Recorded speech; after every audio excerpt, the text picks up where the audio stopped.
అండి నిజంగా ఇప్పుడు మా ఇంట్లోనే మా అబ్బాయి డ్రైవర్ అండి.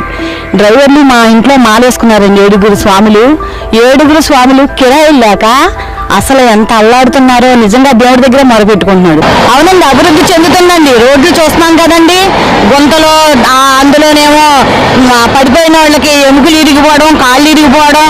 మీరు చూస్తున్నారో టీవీలు లేదంటే యూట్యూబ్ చూస్తున్నారో కానండి, దళితులు ఎంత గోలాడుతున్నారండి. వీళ్ళే మొత్తం వాళ్ళనే కాదండి, ప్రతి ఒక్కరు ఎప్పుడు పోతారా కొబ్బరికాయ కొట్టుకొని ప్రశాంతంగా ఉందాం. ఎందుకంటే మళ్ళీ ఇదే రాష్ట్రం వస్తే అదే మళ్ళీ మన బీహార్ లాగా దొంగల దోపిడీగా ఇళ్లలోకి వచ్చి దోసేసుకుంటారండి. అసలు సర్వనాశనం అయిపోద్దండి జగన్ వస్తే. పైచాచిక ఆనందం కోసం చంద్రబాబు నాయుడు పెట్టాలి. ఇప్పటికేమైనా ప్రూఫ్స్ ఏమి చూపించాడండి? ఆయన ఒకరికి నీతులు చెప్పేవాడు కానీ ఒకరితో చెప్పించుకునేవాడు కాదండి. ఈయనకి పోలికండి. ఏంటంటే వాడు పైచాచిక ఆనందం కొంతవరకైనా పొందుదాం